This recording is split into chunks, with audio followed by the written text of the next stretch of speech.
Assalamualaikum warahmatullahi wabarakatuh. Bismillahirrahmanirrahim. Alhamdulillahi rabbil alamin wa afdhalus salati wa tammu taslimu ala sayyidina wa maulana Muhammadin wa ala alihi wa sahbihi ajma'in.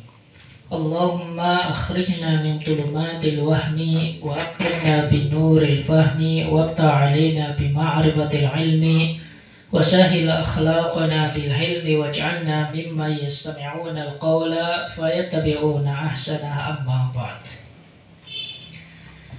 Bismillahirrahmanirrahim. Wa yu'fa an mahall istijmarihi wa an wanimi dubabin wa bawlin wa bawli wa rawthi khuffashin fil makani wa kada ath-thawbi wal badani.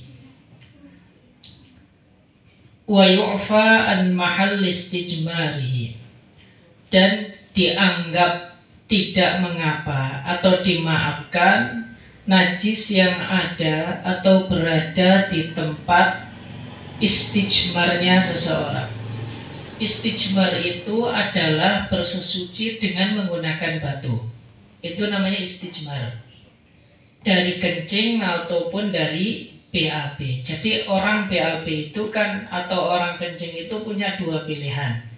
Boleh dia bersesuci dengan menggunakan air, boleh juga bersesuci dengan menggunakan batu atau segala sesuatu yang bisa membersihkan tempat kencing dan tempat BAB tersebut.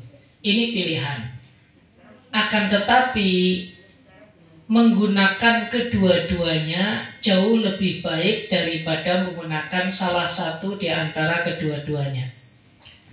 Jadi menggunakan kedua-duanya, yaitu air disertai dengan batu atau batu diiringi dengan air, itu jauh lebih baik daripada menggunakan salah satu di antara keduanya, yaitu menggunakan air atau menggunakan batu. Akan tetapi jika ingin meringkas, air lebih utama daripada batu. Ini kan orang beristinja kan demikian.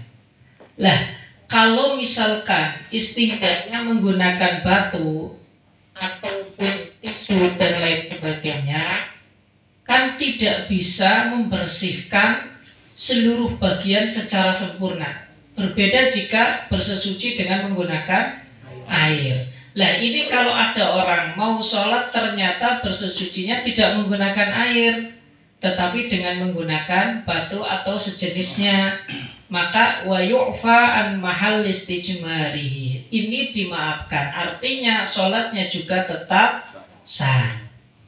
Wa an wanimi dubabin, dan juga dari kotoran dubab. Wanim itu kalau ada lalat, itu kan biasanya ketika dia singgah di baju itu kan dalam waktu yang lama atau dalam waktu tertentu biasanya meninggalkan bercak-bercak hitam. Ini bahasa Arabnya namanya wanim. Dan ini juga termasuk dimaafkan. Makanya di sini wa yu'fa an wanini dubabin. Wa bauli wa rawthi khuffashin, termasuk adalah kencing dan kotoran daripada kelelawar. Khuffash itu kelelawar. Fil makani, di dalam tempat. Artinya apa? Mahal istijmar dimaafkan di tempat. Dimaafkan di tempat munculnya istijmar tersebut, yaitu pantat ataupun jalan depan. Kalau wanimi dubabin dan juga termasuk bol waros kupas, ini dimaafkan di dalam tempat. Wa kada ath-thawbi wal badani, begitu pula di baju dan badan. Ini kan masih menindaklanjuti yang kemarin, bahwasanya syarat yang kedua daripada syarat sahnya sholat itu diantaranya adalah bersihnya tempat kita sholat dari najis, badan kita dari najis, dan juga pakaian kita dari najis. Kalau yang pertama kan syarat sahnya sholat itu harus suci, baik dari hadas kecil maupun hadas besar. Kemudian yang kedua, termasuk syarat sahnya sholat adalah sucinya baju kita, tempat di mana kita sholat, dan juga badan kita dari najis. Ini syarat yang kedua. Nah, di sini kalau air kencing dan kotorannya kelelawar itu dimaafkan di tempat. Ini menjadi kesepakatan. Lalu wakada atau biwal badani, begitu pula di dalam baju dan pakaian. Kalau dalam istilah ulama terdahulu, ketika ingin menyamakan sebuah hukum biasanya pakainya wakada. Artinya apa? Bahwasanya baik air kencingnya kelelawar ataupun kotorannya kelelawar itu dimaafkan juga di baju dan badan. Kalau kita sholat ternyata baju kita kena kencingnya kelelawar, maka ini dimaafkan. Wa in kathurat, meskipun itu banyak, li'usril ikhtirazi anha, karena memang sulit untuk menghindarinya. Al-ikhtiraz itu maksudnya menghindari daripada hal tersebut. Jadi kalau misalkan tidak usrul ikhtiraz itu di mana? Kalau tidak usrul ikhtiraz maka itu tidak dimaafkan. Tetapi kalau usrul ikhtiraz itu dimaafkan. Nah di sini kita memahami betul bahwasanya fikih itu punya karakter ingin mempermudah problematika manusia, tidak ingin mempersulit.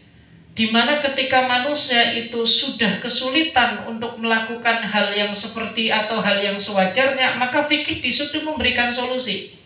Kalau sulit ya ditinggalkan, kalau sulit ya dimaafkan. Karena prinsip agama itu yang sebagaimana itu kemarin kita katakan bahwasanya Allah tidak menginginkan kesulitan bagi hamba-hambanya. Nah, ini jelas ini. Makanya di sini ketika sulit untuk menghindari dimaafkan.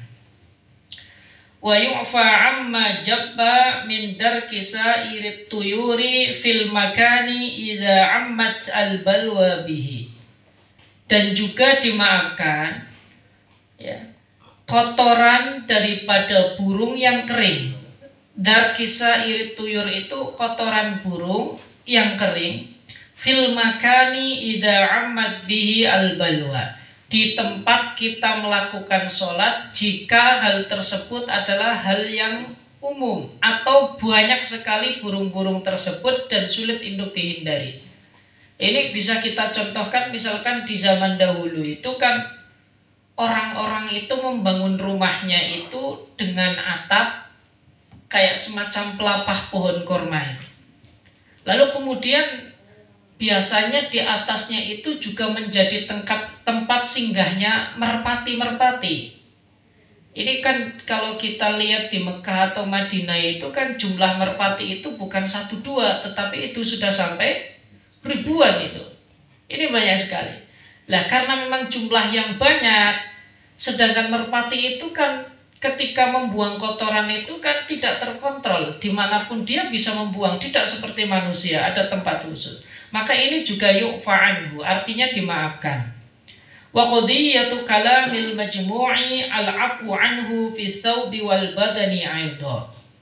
Kalau kita melihat pandangan daripada kitab Al-Majmu' bahwasanya kotoran burung ini bukan hanya dimaafkan di dalam tempat kita melakukan sholat, tetapi juga dimaafkan pada baju dan badan kita. Jadi kotoran hewan dimaafkan, artinya ma'fu anhu fil makan, fil badan, wa fis thawb.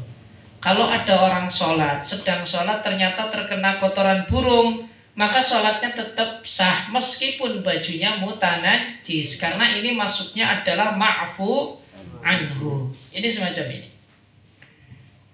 Wala yufa an ba'ril fa'ri walau yabisan 'ala al-'aujahi. Dan tidak dimaafkan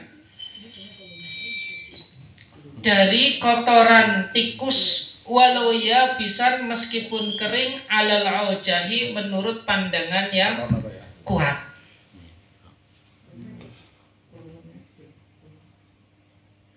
Menurut pandangan yang kuat. Halo, tes. Ini menurut pandangan yang kuat. Jadi tidak dimaafkan dari kotoran tikus walau ya bisa meskipun itu kering alal aujahi menurut pendapat yang kuat. Lakin afta syekhuna Ibnu Ziyadin kaba'dil mutaakhirina bil afwi anhu idza ammatil balwa bihi. Akan tetapi Syekh Ibnu Ziyad sebagaimana diikuti oleh sekelompok ulama mutaakhirin mengatakan kotoran tikus itu dimaafkan kalau memang tikus tersebut jumlahnya banyak dan berada di mana-mana. Umumul balwa itu adalah sebuah teori usul fiqh di mana teori ini mengatakan bahwasanya jika sesuatu tersebut itu sudah umum, sudah banyak dan ditemukan di mana-mana sehingga susah untuk dihindari, maka hal tersebut dimaafkan. Itu namanya umumul balwa. Nah, jadi kalau kotoran tikusnya dalam jumlah banyak lalu kotorannya sulit untuk dihindari, maka kotorannya juga termasuk adalah ma'fu anhu. Kaumumiha fi darkit tuyuri, sebagaimana ya keumuman yang ada di kotoran burung. Jadi burung itu kan jumlahnya banyak, ribuan dan sulit untuk dihindari. Tetapi kalau menurut pandangan jumhurul ulama yang mengatakan bahwasanya kotoran tikus itu tidak dimaafkan, berbeda dengan kotoran burung.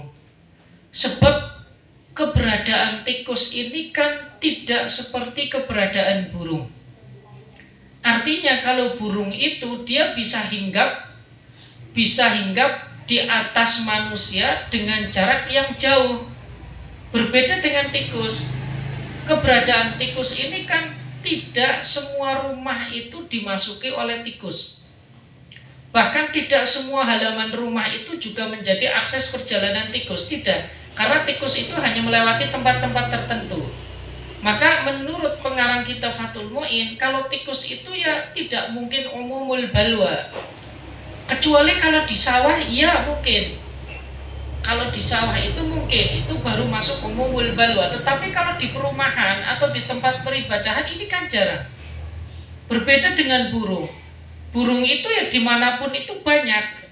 Terlebih baik itu di pemukiman warga ataupun di tempat atau di ladang warga. Maka di sini dikatakan umumul balwa. Bedanya tikus dengan burung di situ. Sehingga menurut kitab Fathul Mu'in itu hukumnya dibedakan.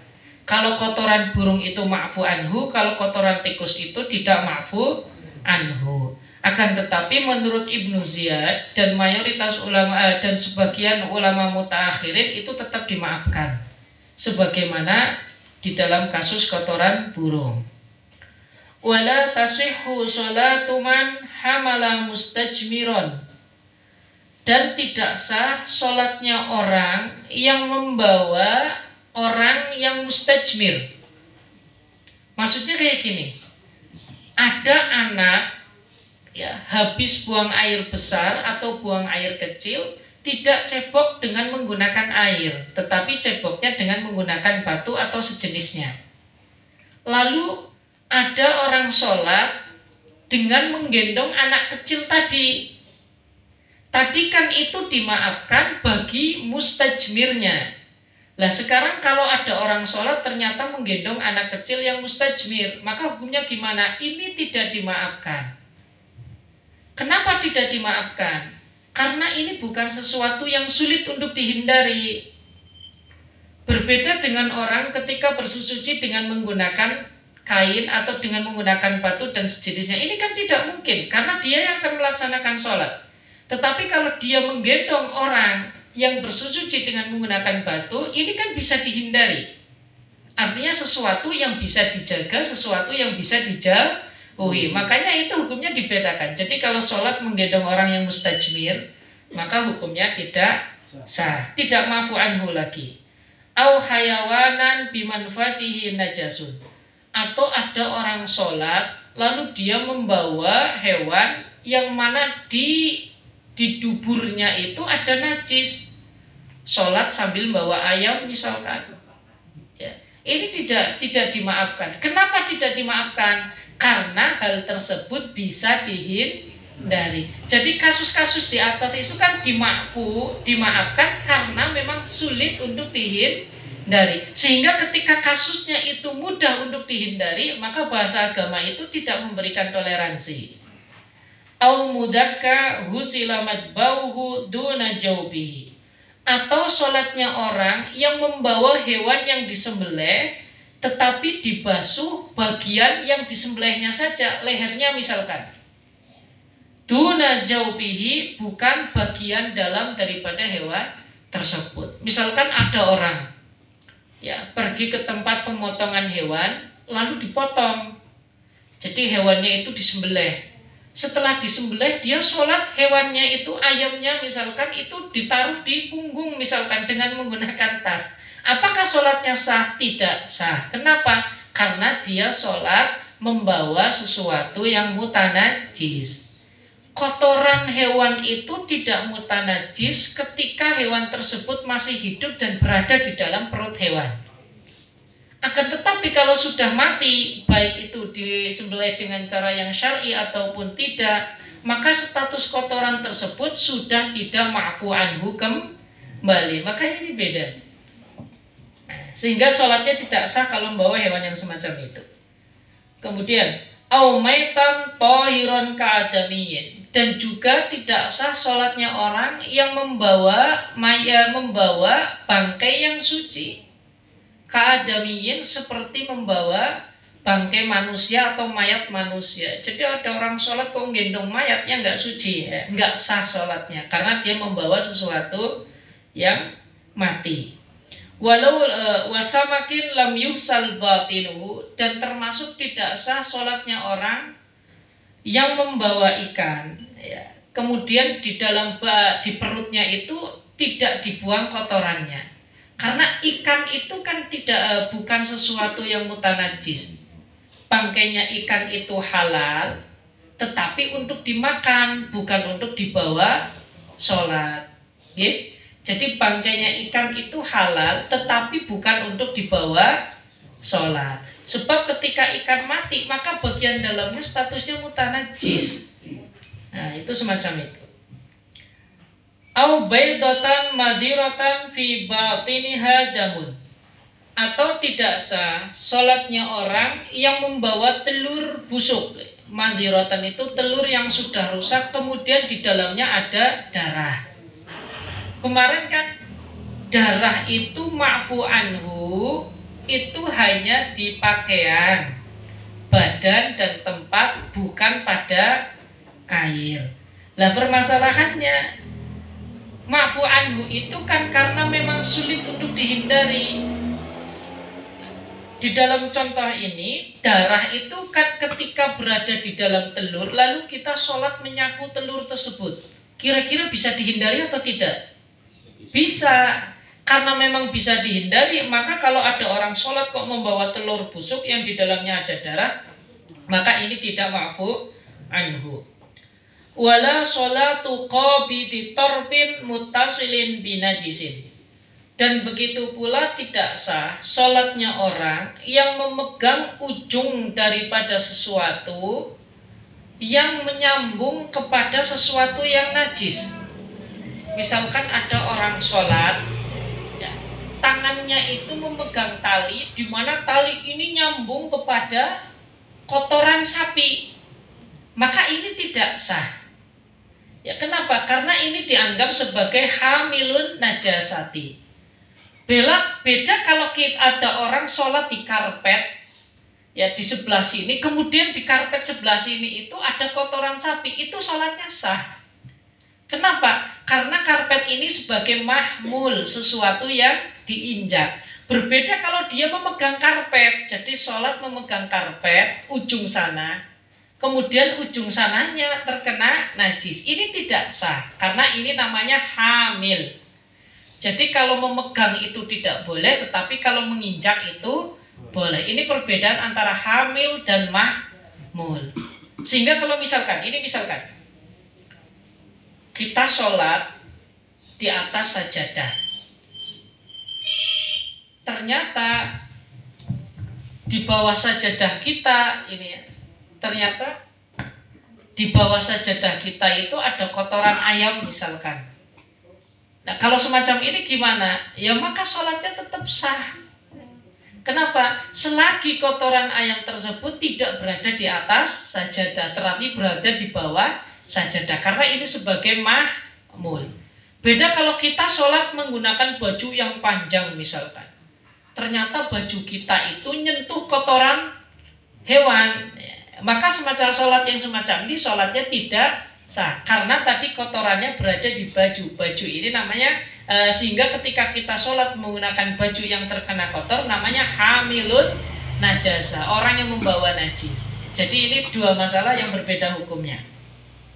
Wa illam yataharrak biharokatihi, meskipun kotoran tersebut tidak bergerak sesuai dengan pergerakan orang sholat tersebut.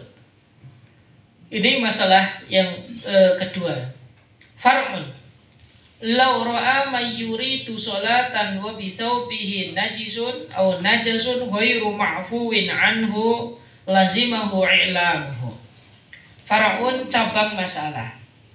Kalau ada orang melihat orang yang ingin sholat sedangkan di bajunya terdapat najis yang tidak ma'fu anhu, maka orang tersebut wajib mengingatkannya. Jadi ada orang melihat orang ingin sholat, ternyata di bajunya ada najis yang tidak mampu anhu, maka orang yang melihat tersebut wajib memberitahu orang yang ingin sholat tersebut. Wa kadza yalzamuhu ta'limu man ra'ahu yukhillu biwajib ibadatin fi ra'yi mukalladihi. Dan begitu pula wajib mengajari orang yang dia lihat bahwasanya orang tersebut tidak perhatian terhadap kewajiban-kewajiban ibadahnya dalam pandangan orang yang diikutinya. Maksudnya kayak gini, ada orang dia punya keyakinan, dia mengikuti fikihnya Imam Syafi'i. Lalu kita melihat ternyata orang tersebut sholat tidak sesuai dengan fikihnya Imam Syafi'i. Maka kita wajib mengajari orang tersebut ibadah yang benar sesuai dengan pandangan Imam Syafi'i. Itu maksudnya demikian. Ya, ada orang misalkan berkeyakinan bahwasanya fikih yang paling dia bisa kerjalankan secara sempurna itu adalah fikihnya Imam Malik. Lalu kita melihat ternyata orang tersebut tidak sesuai dengan fikihnya Imam Malik, maka kita wajib mengajar rinya agar sesuai dengan tuntunan fikih Imam Malik. Ini sebenarnya kepada urusan dakwah ya. Artinya menyampaikan kebenaran kepada orang yang tidak tahu itu adalah sesuatu yang wajib. Ini bagian daripada mau'idhah hasanah. Ya, makanya yang tahu itu menyampaikan yang kepada yang tidak tahu. Ya, yang tidak tahu juga harus mau mendengarkan masukan yang tahu. Itu kan idealnya demikian ya. Meskipun di dalam tataran praktisnya kan tidak sedemikian yang kita bayangkan itu. Tatimmatun, penyempurnaan. Yajibu al-istinja'u min kulli kharijin mulawwithin bima'in. Wajib beristinja dari segala sesuatu yang keluar ya, yang bisa mengotori tubuh kita bima'in dengan menggunakan air. Istinja itu maksudnya adalah sesuci dari hadas kecil itu ya. Istinja, kita kencing itu wajib cebok. Kemudian kita BAB juga wajib cebok. Itu dalam bahasa fikih namanya istinja. Ini wajib ya. Kalau sesuatu tersebut itu keluar dari tubuh kita dan mengotori tubuh kita, maka bahasanya adalah mingkul limulawwithin bima'in. Wa yakfi fihi hulafatu dhanni zawalin najasati.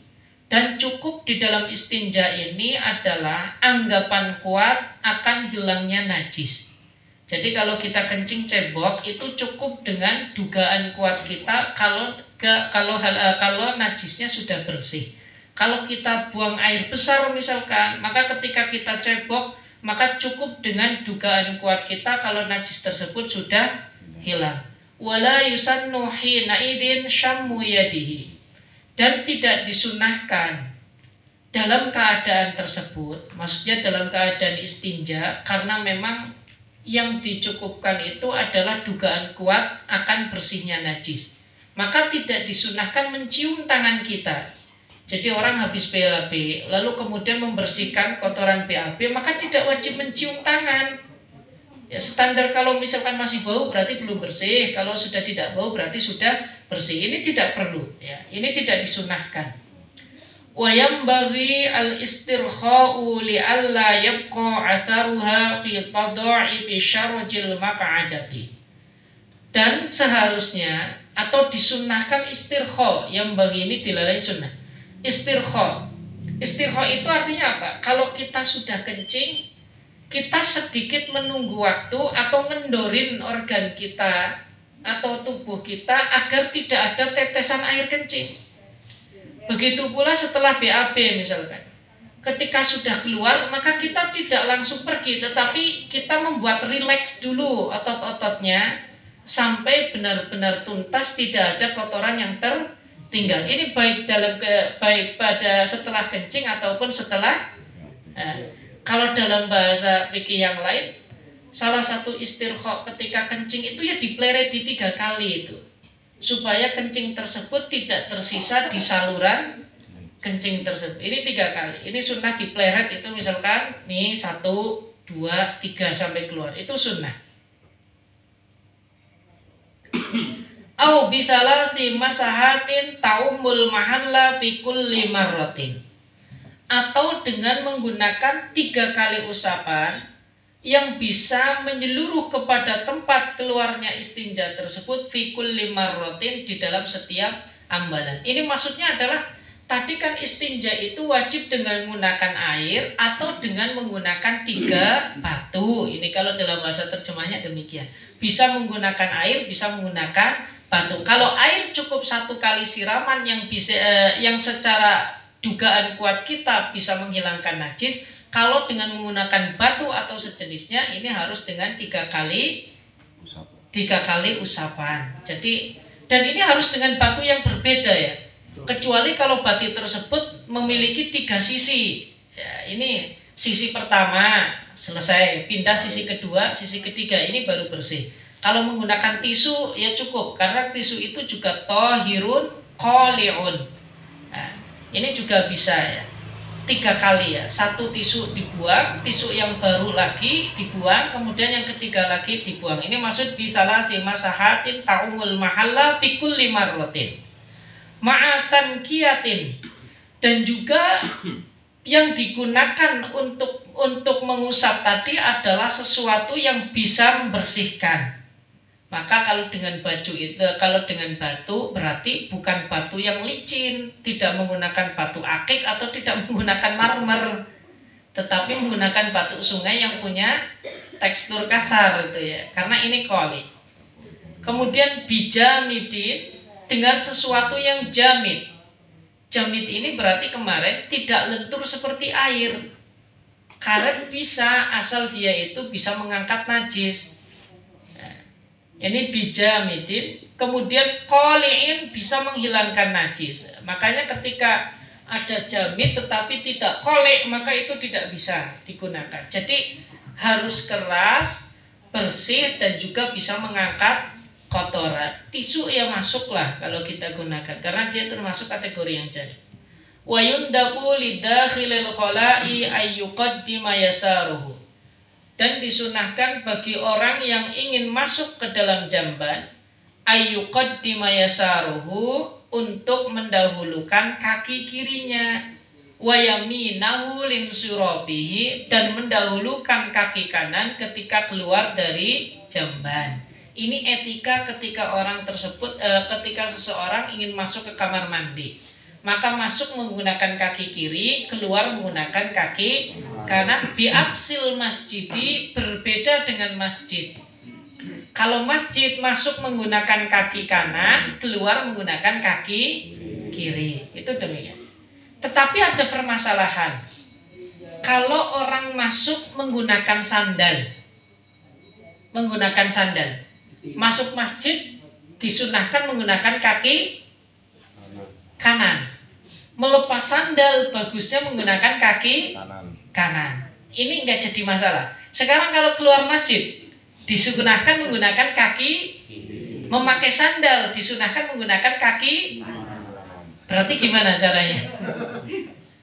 Numpak dulu. Ya, caranya numpak dulu, ya. Kaki kiri keluar tetapi numpak di sandal, baru kaki kanan itu yang masuk ke sandal terlebih dahulu. Jadi ini pinter-pinternya orang tersebut mengambil kesunahan. Jadi ibadah itu bukan soal banyak-banyakan ibadah, tetapi ibadah itu bagaimana ketika kita melakukan satu aktivitas ibadah tetapi kita bisa mengambil kesunahan-kesunahan yang ada di dalamnya.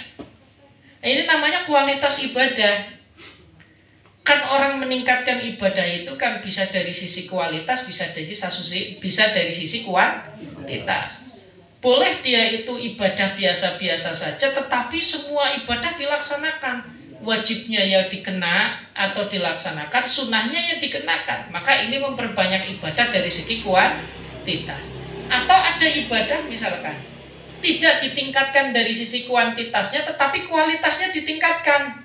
Ya kayak tadi misalkan sholat ke masjid, tapi kesunahan-kesunahan mulai dari keluar rumah sampai ke masjid itu didapatkan semuanya. Ini namanya meningkatkan ibadah dengan peningkatan dari sisi kualitasnya. Ini boleh dua pilihan.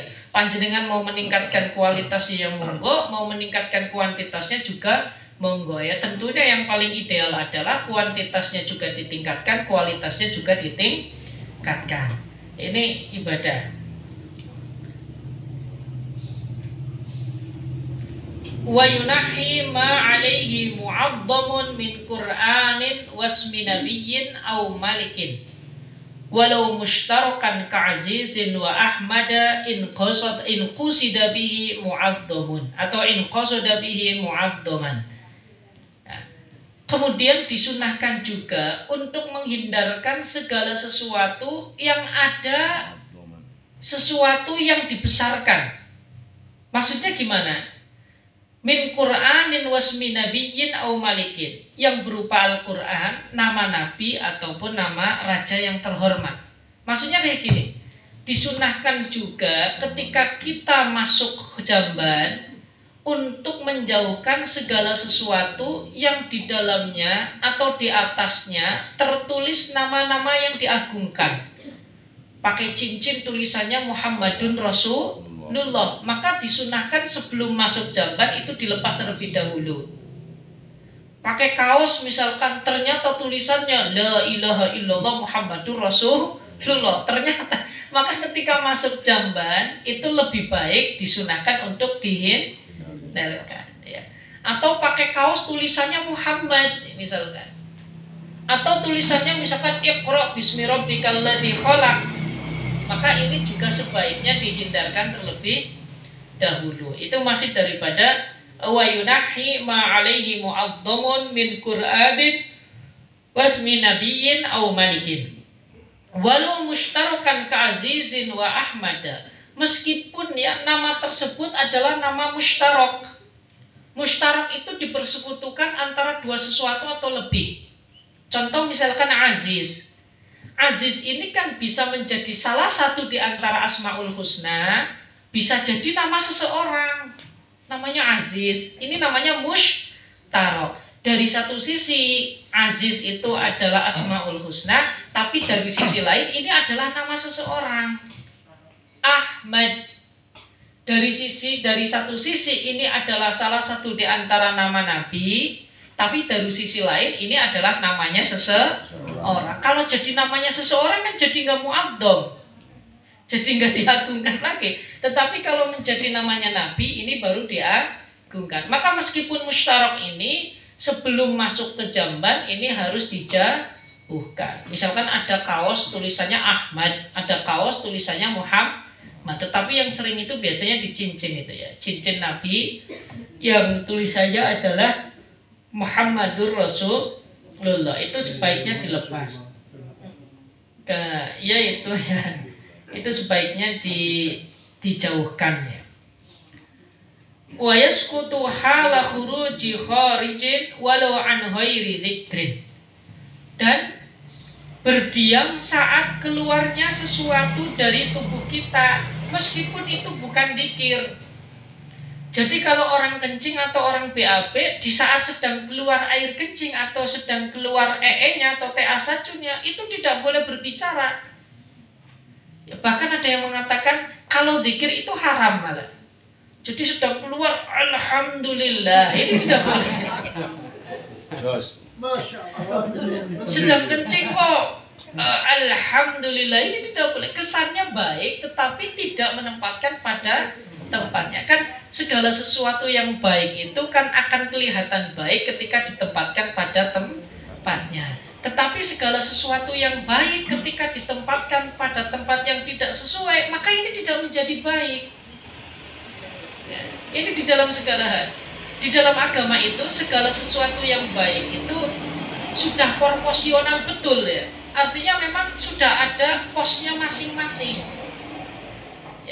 Ada posnya masing-masing. Maka baca Al-Quran karena memang tujuannya adalah lidzikri, ya maka itu di sembarang tempat bisa kecuali kalau sedang buang air kecil atau buang air besar. Ya sedang di kamar mandi kok baca Al-Quran. Nah ini tidak baik. Kalau dibatin. Ya, kalau dibatin nggak jadi masalah. Ya, kalau dibatin nggak jadi masalah. Meskipun secara etika juga tetap tidak baik. Ya. Nah, kalau yang di ini maksudnya yang dilafalkan, yang talafud. Contoh juga misalkan kalimat takbir Allahu Akbar ini kan ada tempatnya masing-masing ya. Tapi kalau misalkan di Jamban panjenengan sedang BAB ya, keluar bluk Allahu Akbar ini nggak tepat ini. Ini nggak baik ya. Karena memang ini bukan tempatnya. Nah, ini maksudnya demikian ini. Wa fi ghairi halil khuruji an dzikrin. Sekarang kalau di saat tidak keluar, artinya masih nongkrong, belum keluar air kencingnya dan belum keluar TA1-nya, ini tidak boleh dzikir. Ya, ini tidak boleh dzikir. Makruh, tapi ini hukumnya makruh, tidak boleh dzikir. Jadi orang sedang di Jamban itu la ilaha illallah, la ilaha illallah. Ini makruh ini. Ya, ini enggak. Kalau sedang nonton televisi malah lupa ya, giliran di Jamban, giliran perjalanan mau masuk kamar mandi jam 11 malam misalkan Bismillahirrahmanirrahim, Bismillahirrahmanirrahim, ini dibaca terus itu. Tetapi kalau sedang nonton televisi itu lupa atau sedang pegang HP lupa. Ini kan lucu. Nah ya itu, tapi mending masih ada perasaan takut dan ada zikirnya.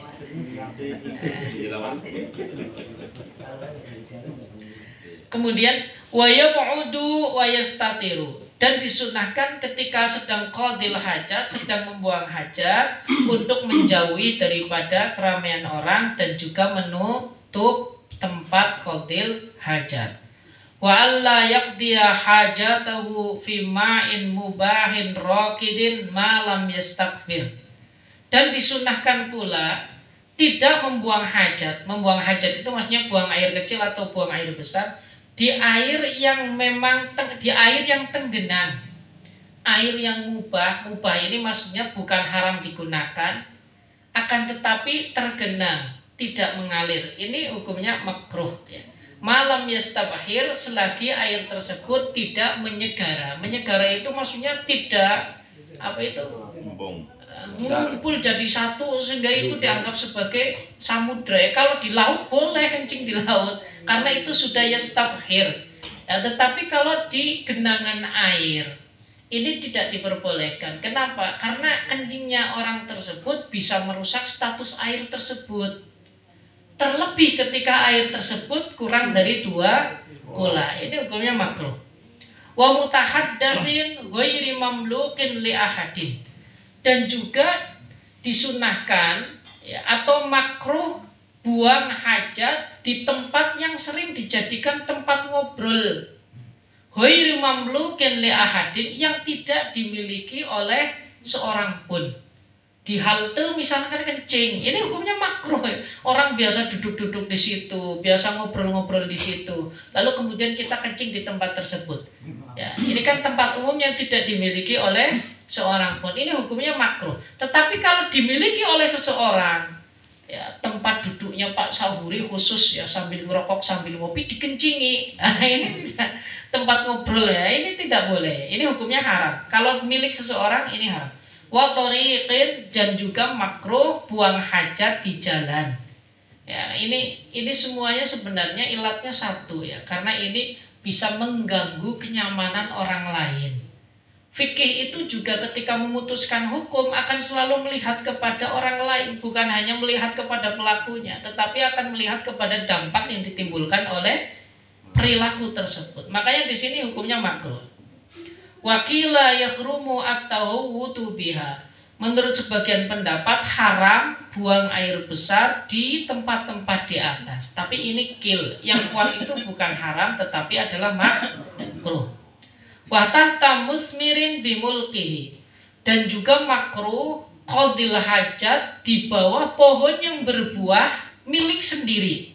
Kalau milik orang lain jelas haram, kalau milik sendiri maka makruh ya. Kencing di bawah pohon mangga yang sedang berbuah, karena ini nanti minimal baunya akan mempengaruhi bau daripada buah tersebut.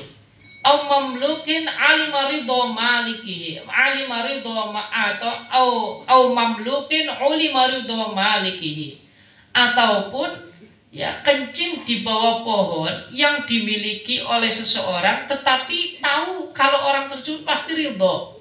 Ini makruh.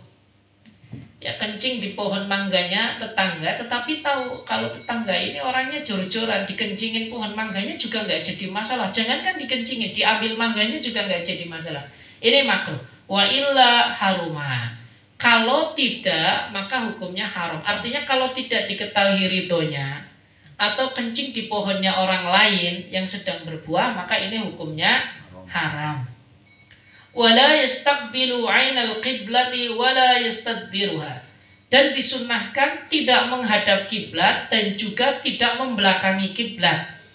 Wa yahrumani fi ghairil muaddi, haram keduanya, artinya menghadap kiblat atau membelakangi kiblat di selain tempat yang disediakan untuk qadil hajat. Jadi ini maksudnya kayak gini.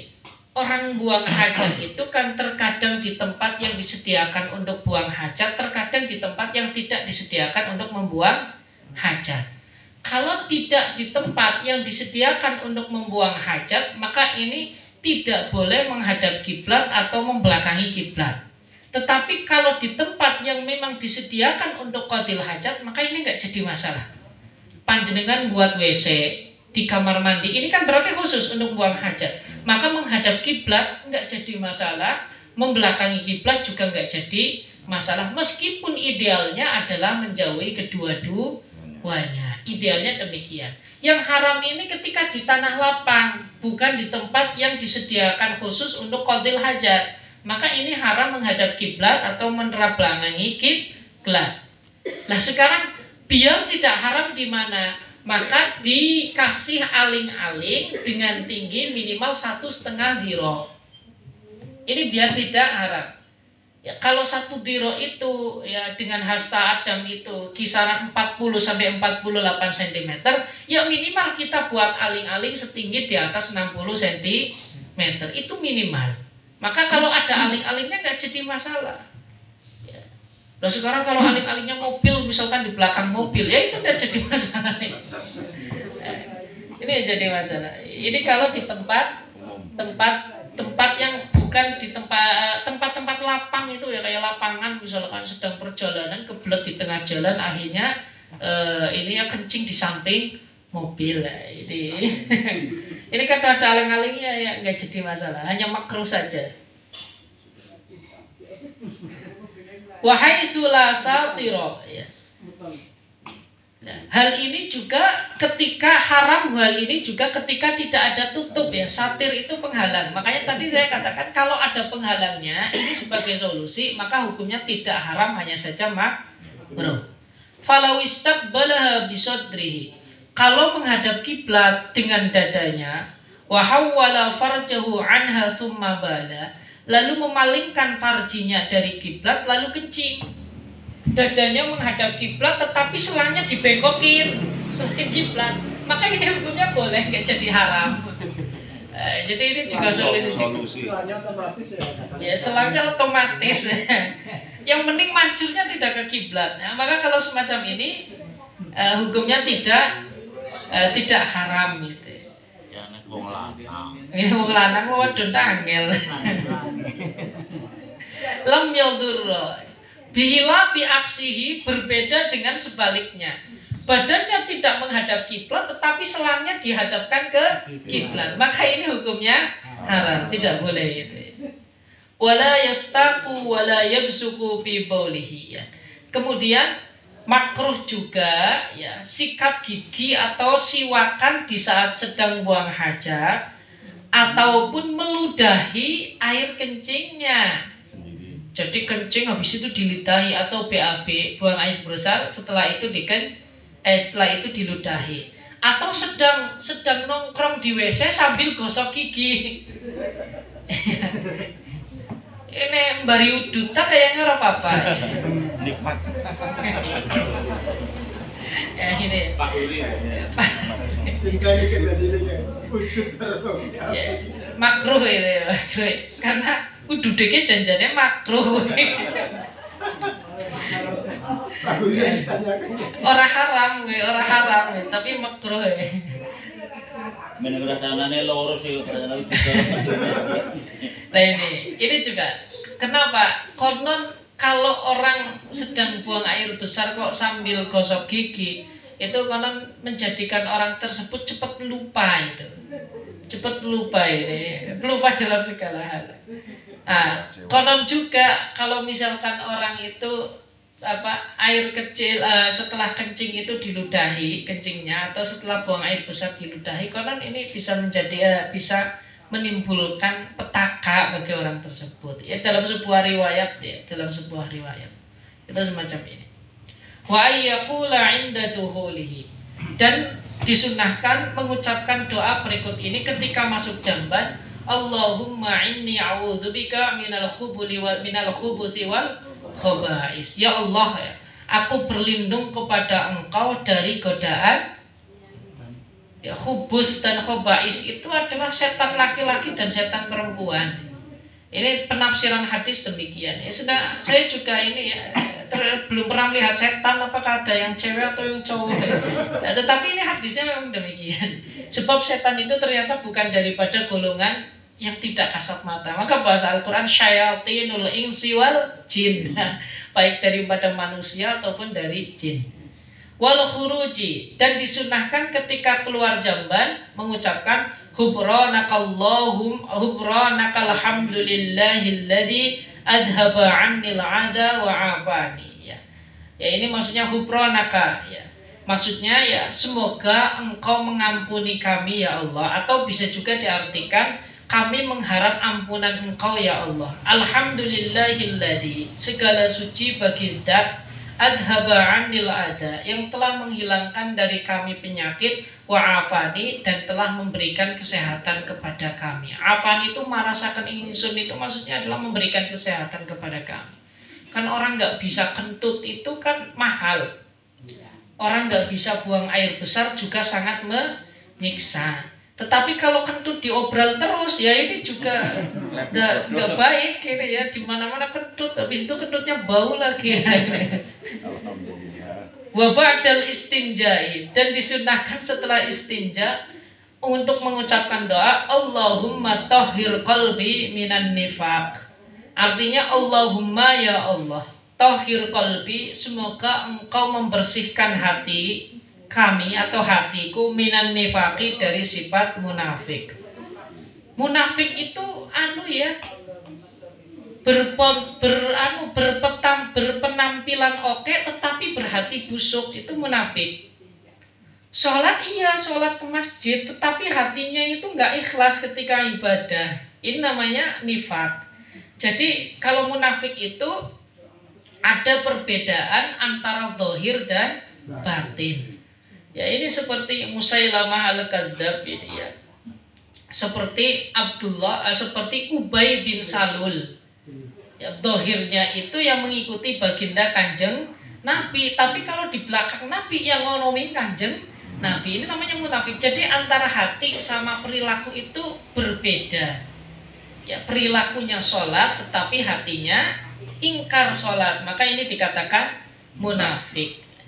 Ya meskipun secara hukum tetap muslim. Wa hassin farji minal fawahis, Ya Allah, semoga Engkau semoga Allah menjaga farji kami dari tindakan-tindakan kotor. Qala al-Baghawi, Imam Baghawi mengatakan, "Law syakka ba'dal istinja'i hal ghasala dzakaruhu lam talzamhu i'adatuhu." Kalau orang ragu setelah istinja, apakah saya sudah membasuh dakar saya atau belum? Sudah membasuh farji atau belum, maka tidak wajib mengulanginya. Karena yang diharapkan itu bukan yakin dan bukan syak, tetap hola patut don.